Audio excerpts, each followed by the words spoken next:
Hello students, class 12th का chapter number 2 वैद्युत विभव तथा धारिता, जिसका लेक्चर नंबर 2 है, जिसमें हम कल क्या पढ़ चुके हैं। लेक्चर नंबर 1 में हमने क्या पढ़ा है, विभवांतर के बारे में पढ़ा है कि विभवांतर क्या होता है। क्योंकि चैप्टर का नाम क्या है आपका, वैद्युत विभव तथा धारिता, तो हमें क्या पढ़ना है, विभव के बारे में पढ़ना है। विभव को समझने से पहले हमें क्या पता होना चाहिए, विभवांतर के बारे में पता होना चाहिए। तो मैंने आपको कल समझाया था कि विभवांतर क्या होता है। वैद्युत क्षेत्र के अंदर कोई भी परीक्षण आवेश रखा हुआ है, वैद्युत क्षेत्र के अंदर क्या रखा हुआ है, कोई भी परीक्षण आवेश रखा हुआ है। हम मान के चल रहे हैं कि बिंदु बी है कोई, उस पर क्या रखा हुआ है, परीक्षण आवेश रखा हुआ है।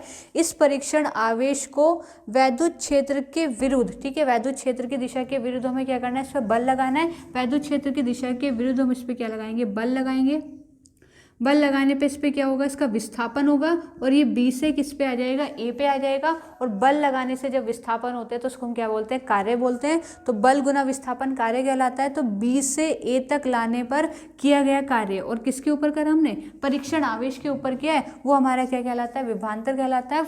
कैसे निकालते हैं हम, अंतिम स्थिति में से प्रारंभिक स्थिति को माइनस करेंगे, V A minus V B is equal to कितना बन जाएगा, वर्क अपॉन में टेस्ट चार्ज। तो ये विभवांतर क्या का फॉर्मूला है, V A minus V B is equal to W upon में क्यू नॉट। डब्ल्यू यहाँ पे किया गया कार्य, और किस पे कार्य किया हमने, परीक्षण आवेश पे। तो डिवाइड किससे कर दोगे आप, आवेश से। अब हम मान के चल रहे हैं कि जो हमारी प्रारंभिक स्थिति है वो जो बी है, ये वैद्युत क्षेत्र के अंदर ना होके कहाँ पे, अनंत पर है।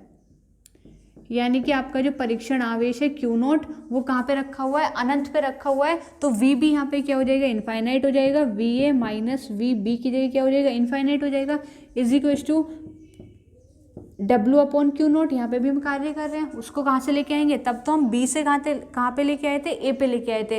लेकिन अब हमें क्या करना है, अनंत से कहाँ पे लाना है, बिंदु ए पर लाना है। ठीक है, तो अनंत से कहाँ पे लेके आ रहे हो, बिंदु ए पे ला रहे हो। तो वी ए माइनस कितना हो जाएगा, वी इनफाइनाइट हो जाएगा।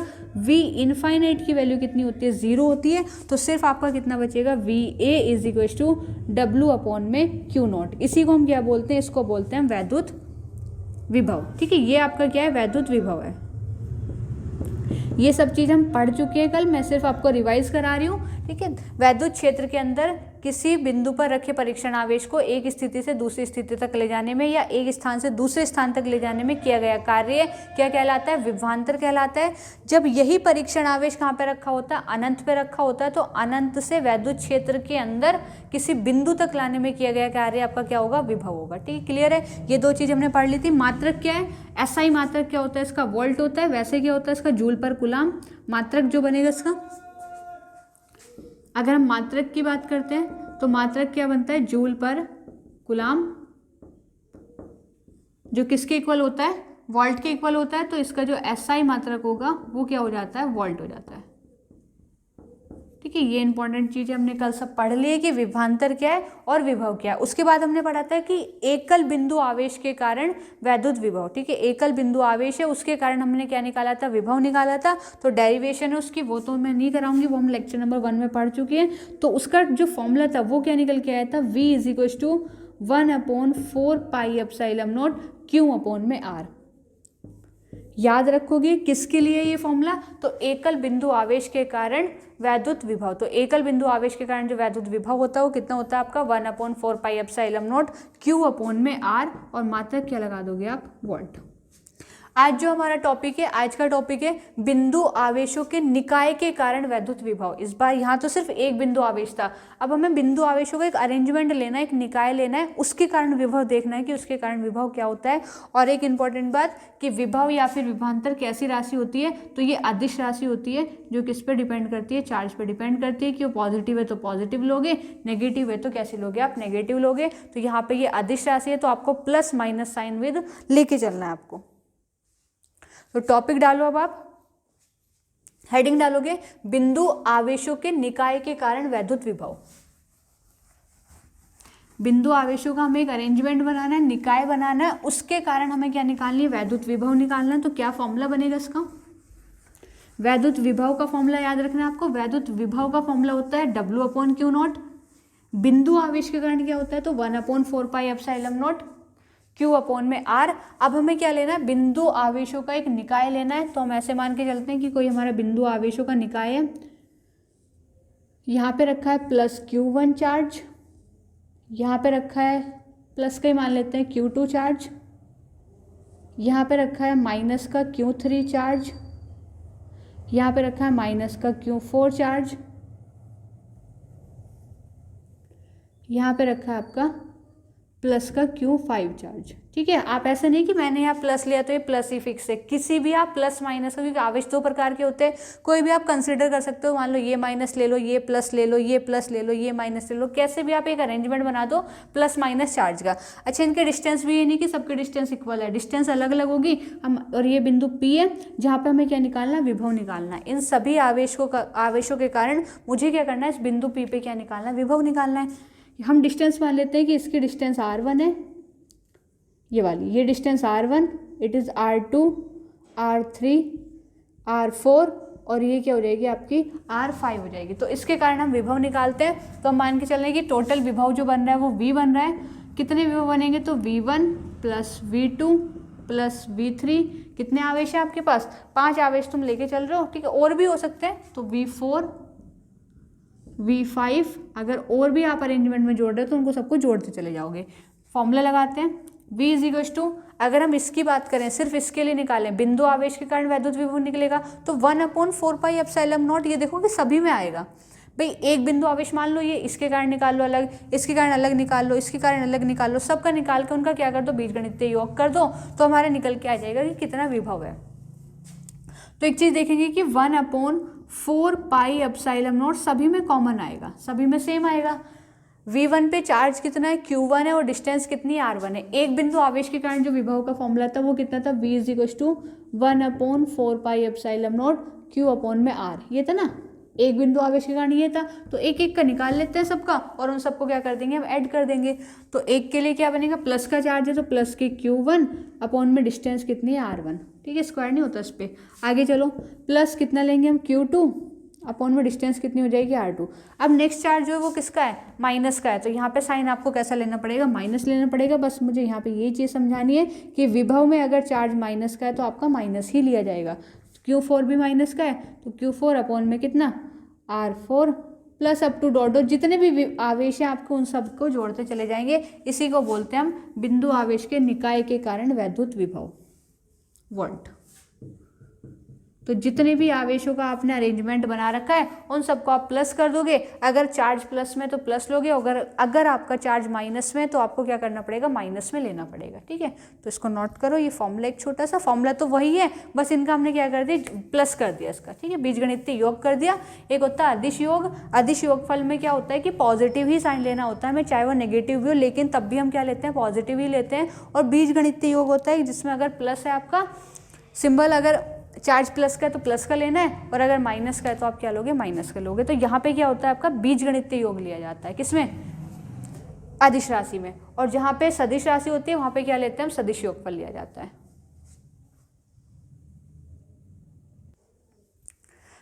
नेक्स्ट टॉपिक है आपका वैद्युत द्विध्रुव के कारण वैद्युत विभव। टॉपिक देख के आपको कुछ याद आया होगा, हमने सेम टॉपिक क्या पढ़ा था, वैद्युत द्विध्रुव के कारण वैद्युत क्षेत्र की तीव्रता निकाली थी। ये चीज़ मैंने आपको पहले बताया था कि चैप्टर 1 में जहां हमने वैद्युत क्षेत्र की तीव्रता निकाली है वहीं अब हमें क्या निकालना है, वैद्युत विभव निकालना है। वो सदिश राशि थी, ये कैसी है, अदिश राशि है, वो दिशा पर डिपेंड करती थी। यहाँ पे दिशा पर डिपेंड नहीं करेगा, पॉजिटिव है तो पॉजिटिव लेके चलना है, नेगेटिव है तो नेगेटिव लेके चलना है। क्या टॉपिक है हमारा, टॉपिक डालोगे आप वैद्युत द्विध्रुव के कारण वैद्युत विभव। अब हमें फिर से वही वैद्युत विभव निकालना है। 3 फॉर्मूले हम विभव के पढ़ चुके हैं।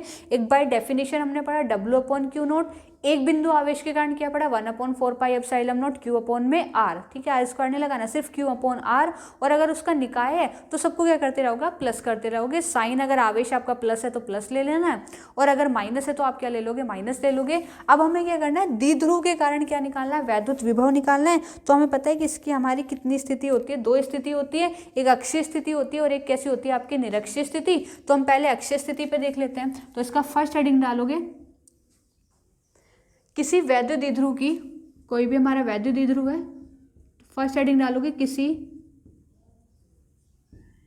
वैद्युत द्विध्रुव की अक्षीय स्थिति पर। कौन सी स्थिति पे निकालनी है हमें, अक्षीय स्थिति में वैद्युत विभव। द्विध्रुव की अक्षीय स्थिति पर अक्षीय स्थिति पर वैद्युत विभव। तो आप हेडिंग डालोगे इसी के अंदर,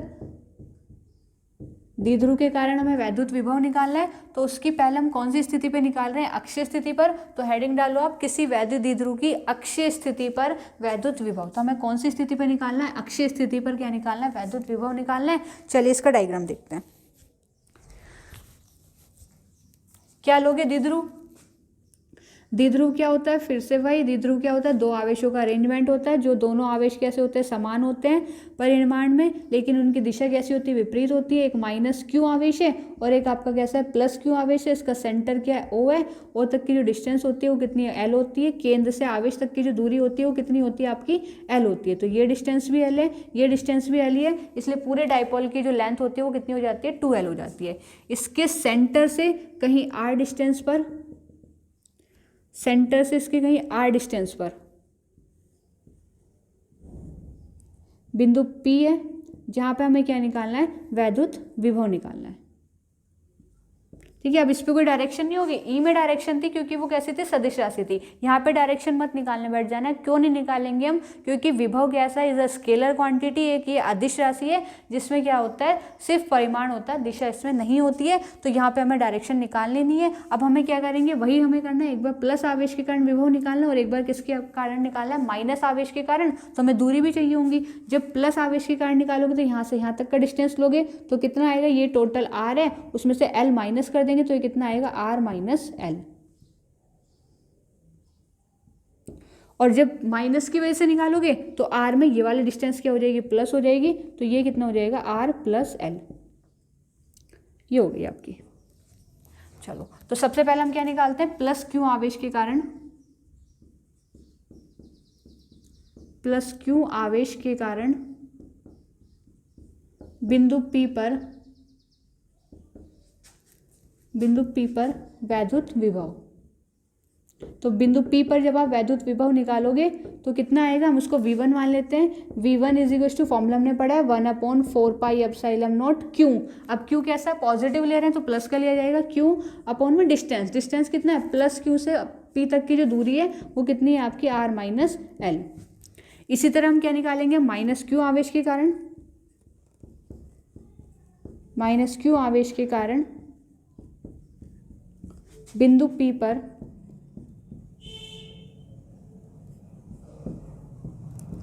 क्या, वैद्युत विभव, बिंदु P पर वैद्युत विभव।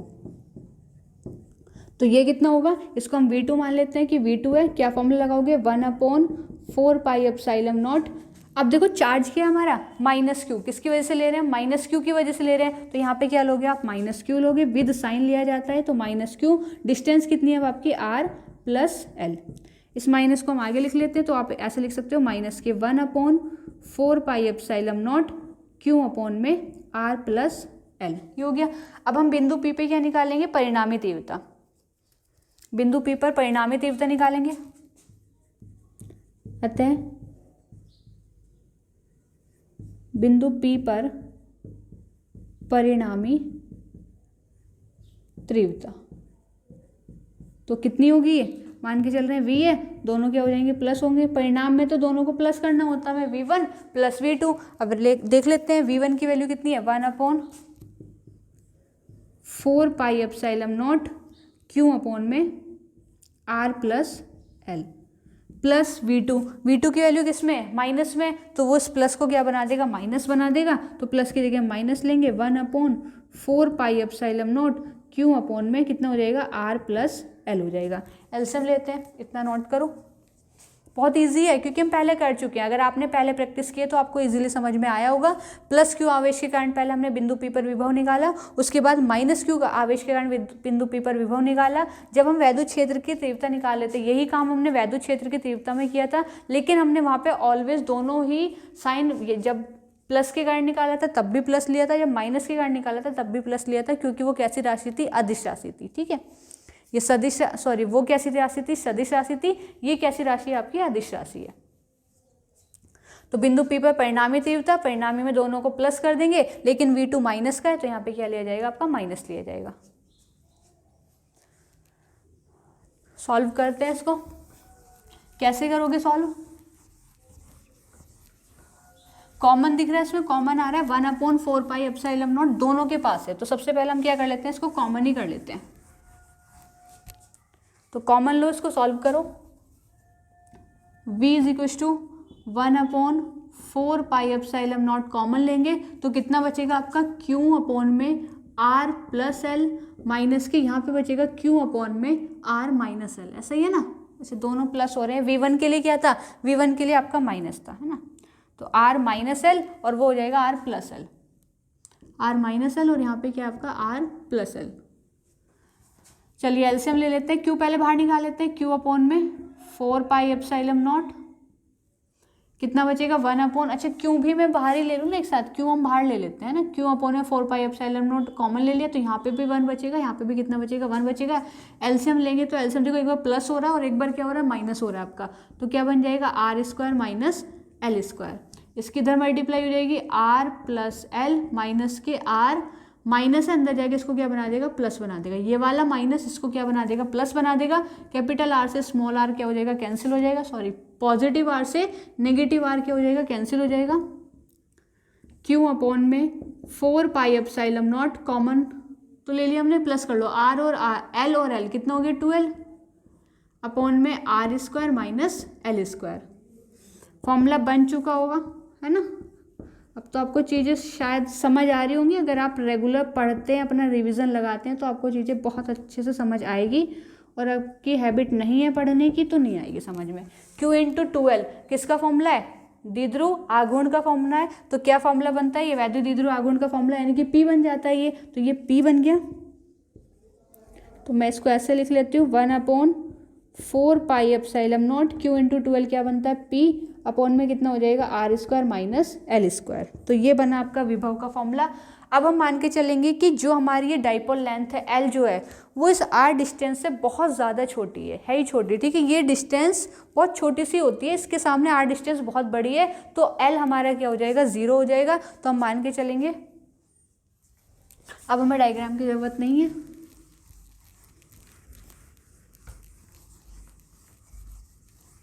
क्या मानोगे इसमें कि जो द्विध्रुव है आपका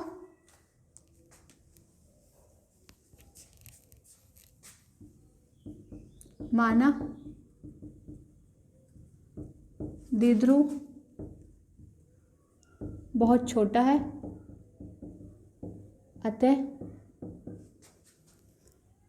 r is much greater than l। r l से बहुत बड़ा है तो हम क्या कर सकते हैं l को क्या कर सकते हैं 0 कर सकते हैं, l 0 के बराबर होगा उसका, तो l 0 हो जाएगा आपका। तो फॉर्मूला क्या बनेगा v इज इक्व टू 1/4πε0 ऊपर क्या बचे p अपॉन में कितना बचेगा आपका r²।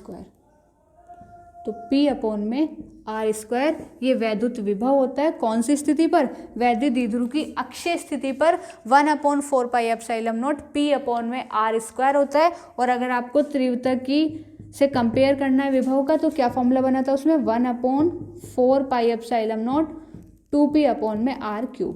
अगर आपको याद आ रहा हो तो वहाँ पे हमने अक्षीय स्थिति पर वैद्युत द्विध्रुव के कारण वैद्युत क्षेत्र की जो तीव्रता निकाली थी वो कितनी निकाली थी 1/4πε0 2p अपॉन में r³। विभव क्या निकला अक्षीय स्थिति पर, वो निकला है 1/4πε0 p अपॉन में r²। ये आपका हो गया फॉर्मूला।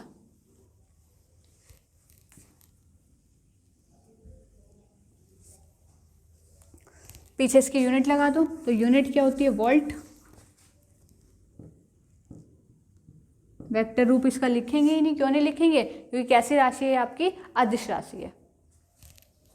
तो आपको समझ आ गया होगा, टॉपिक बहुत इजी था। द्विध्रुव की अक्षीय स्थिति पर हमने क्या निकाला, विभव निकाला है। एक बार माइनस क्यू आवेश के कारण निकाला, एक बार प्लस के कारण निकाला, फिर इसकी क्या निकाली हमने परिणामी विभव निकाला, तो दोनों को हमने क्या कर दिया प्लस कर दिया। द्विध्रुव बहुत छोटा है तो L आपका क्या हो जाएगा 0 हो जाएगा, L 0 हो गया तो फॉर्मूला ये बना। Q इंटू 2L क्या होता है आपका वैद्युत द्विध्रुव आघूर्ण होता है, यानी कि P होता है, तो उसके रिप्लेस पे हमने क्या लिख दिया P लिख दिया। ठीक है, आप दिखा भी सकते हो यहाँ पे कि Q इंटू जो 2L है ये क्या होती है आपकी P होती है।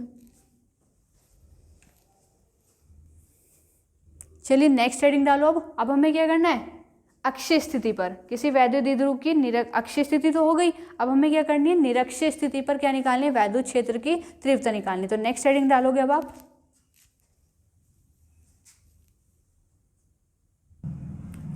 नेक्स्ट हेडिंग डालो, किसी वैद्युत द्विध्रुव की निरक्षीय स्थिति पर वैद्युत क्षेत्र की तीव्रता, नहीं वैद्युत विभव है ना, वैद्युत द्विध्रुव की निरक्षीय स्थिति पर वैद्युत विभव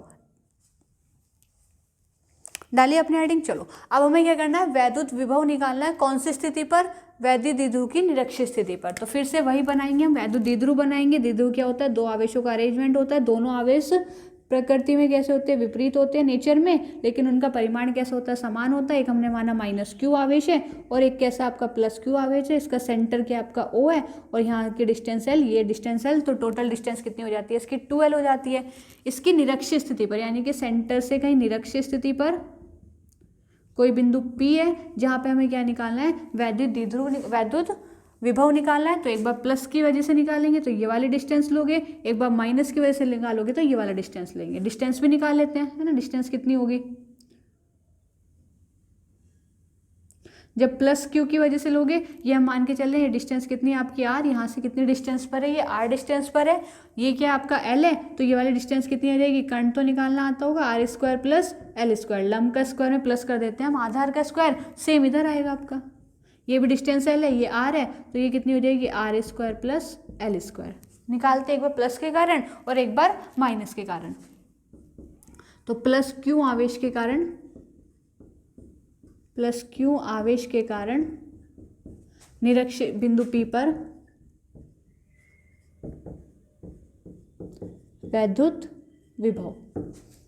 अब तो आप डेरिवेशन मुझसे आगे आगे कर सकते हो, बिल्कुल वही फॉर्मूला लगाना है हमें कि मान के चल रहे हैं V1 है तो कितना होगा, V1 = 1/4 πε0। आवेश कैसा है, पॉजिटिव ले रहे हो तो क्यों, अपॉन में डिस्टेंस, डिस्टेंस कितनी है, √r² + l², तो डिस्टेंस आप कितनी ले लोगे, r² + l², ये ले लिया हमने डिस्टेंस। अब क्या निकालोगे, -q आवेश के कारण, तो -q आवेश के कारण, -q आवेश के कारण बिंदु P पर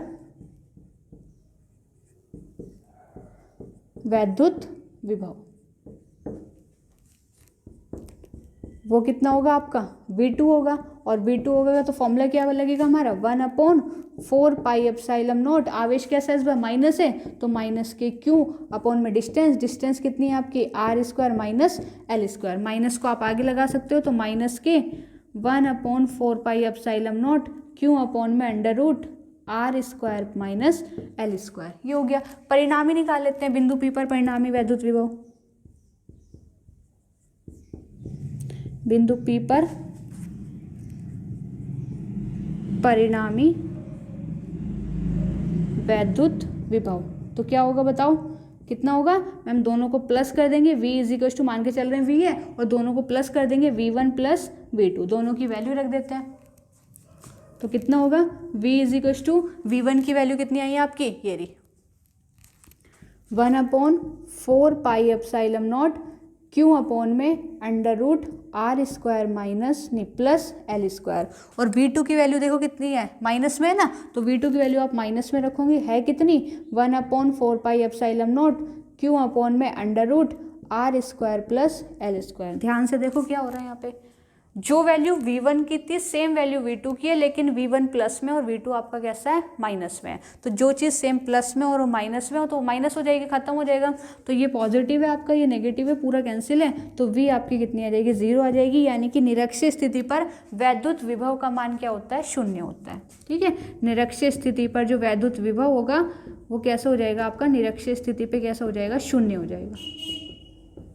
अगर आप ये ऑप्शन में बन जाती है इस तरह की कंडीशन, निरक्षीय स्थिति पर वैद्युत विभव कैसा होता है, तो निरक्षीय स्थिति पर वैद्युत विभव की वैल्यू कितनी होती है आपकी, 0 होती है, 0 होती है। अक्षीय स्थिति पर क्या बनाई थी हमने, 1/4 πε0 p अपॉन में r²। नोट करो उसको, ये पूरी वैल्यू सेम है, इधर पॉजिटिव है उधर नेगेटिव है, तो कट गया, तो आपका विभव कितना हो जाएगा, आपका 0 हो जाएगा। तो यहाँ कुछ नहीं निकल के आया, विभव हो गया 0।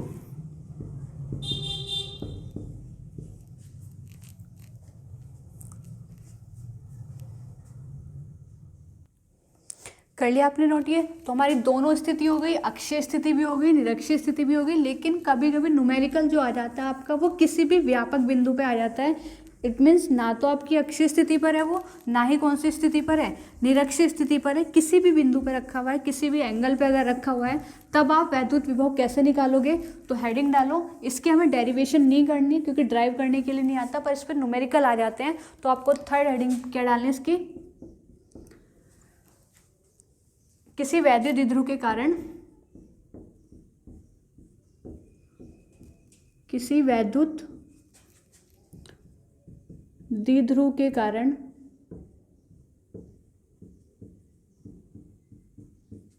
किसी व्यापक बिंदु पर, किसी व्यापक बिंदु पर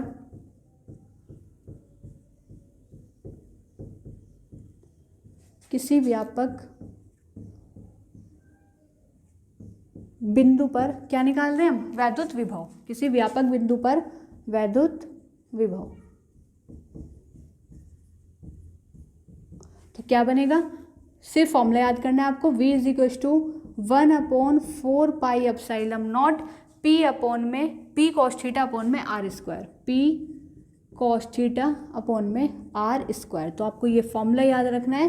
किसी भी व्यापक बिंदु पर, किसी भी बिंदु पर आपको ना निरीक्षण अक्षय, वहाँ पे किसी एंगल पे दे रखा है कोई बिंदु, वहाँ पे आपको क्या निकालना है? वैद्युत विभव निकालना है। तो फॉर्मूला क्या लगाओगे आप? 1/4 pi epsilon not P cos theta upon में कितना हो जाएगा? R square. ये कैसे मिल सकता है आपका? मान लो ये द्विध्रुव है, -q आवेश प्लस q आवेश, इसके सेंटर से कहीं यहाँ पे r डिस्टेंस पे कोई पॉइंट P दे रखा है, यहाँ से एंगल कितना बना रहा है? थीटा बना रहा है। यहाँ पे आपको क्या निकालना है? पोटेंशियल निकालना है, यानी कि वैद्युत विभव निकालना है। तो आप फॉर्मूला क्या लगाओगे? तो यहाँ पे आप फॉर्मूला क्या लगा दोगे? 1/4 pi epsilon not P cos theta upon में कितना हो जाएगा? R स्क्वायर, और यूनिट क्या हो जाएगी इसकी? वोल्ट। तो ये तीनों कंडीशंस मैंने आपको बता दी है, फॉर्मूले हमने ड्राइव कर लिए। किस किस के? अक्षीय स्थिति के भी, निरक्षीय स्थिति के लिए भी। वो बोर्ड्स के लिए इंपॉर्टेंट होती है, ड्राइव करने के लिए आ जाती है, तो वो आपका डेरिवेशन आना चाहिए आपको। 2 डेरिवेशन सेम हमने वहाँ पे करा था, वैद्युत क्षेत्र की तीव्रता में, अक्षीय स्थिति पे भी करा था, निरक्षीय स्थिति पे भी करा था, लेकिन किसी बिंदु आवेश के लिए सिर्फ हमने क्या पढ़ा था? फॉर्मूला पढ़ा था। ऐसे ही मैंने यहाँ पे आपको सिर्फ फॉर्मूला बताया। क्या फॉर्मूला है? 1/4 pi epsilon not P cos theta upon में R स्क्वायर। एक बार रिवीजन करा दो, अक्षय पे कौन सा बना था? फॉर्मूला, है ना। डेरिवेशन की प्रैक्टिस तो आप करोगे। अब अक्षीय स्थिति पर V का फॉर्मूला क्या निकल के आया? 1/4 pi epsilon not P upon में R स्क्वायर, ये निकल के आया। निरक्षीय स्थिति पे क्या निकल के आया? तो निरक्षीय स्थिति पर आप बताओगे, याद करने की जरूरत ही नहीं है। तो यहाँ पे तो नहीं, 0 हो गया था क्योंकि विभव था ही नहीं, यहाँ पे पोटेंशियल निकल के ही नहीं आया आपका। तो यहाँ पे विभव कितना हो गया था आपका? 0 हो गया था, है ना। जितना पॉजिटिव की वजह से बन रहा था उतना ही हमारा क्या बन रहा था? नेगेटिव की वजह से बन रहा था। तो यहाँ पे क्या हो गया था? 0 हो गया था। तो 3 फॉर्मूले हमारे बनते हैं। किसी भी वैद्युत द्विध्रुव की अक्षीय स्थिति पर अगर हमें क्या निकालना है? विभव निकालना है। तो अगेन मैं आपको बता रही हूँ, 1/4 pi epsilon not P upon में कितना हो जाता है? R square. यूनिट क्या लगा देंगे हम? वॉल्ट लगा देंगे। निरक्षीय स्थिति पे निकाल रहे हो तो वहाँ तो याद करने की जरूरत ही नहीं है फॉर्मूला, वहाँ पे विभव कितना हो जाता है आपका? 0 हो जाता है। और अगर किसी भी व्यापक बिंदु पे निकाल रहे हो, किसी एंगल पे निकाल रहे हो, तो वहाँ फॉर्मूला क्या बन जाएगा आपका? 1/4 pi epsilon not P cos theta upon में कितना हो जाएगा? R square. ठीक है, तो आपको इन दोनों डेरिवेशन की प्रैक्टिस करनी है। एक बिंदु आवेश के कारण भी हमने निकाला था, उसका भी छोटा सा डेरिवेशन है, वो भी आपको प्रैक्टिस करनी है। तो 3 डेरिवेशन हमने पढ़ी है, इनकी आप प्रैक्टिस करोगे। नेक्स्ट टॉपिक हम नेक्स्ट वीडियो में पढ़ेंगे। तब तक के लिए goodbye, take care and best of luck. आपकी पढ़ाई के लिए अच्छे से पढ़ाई कीजिए।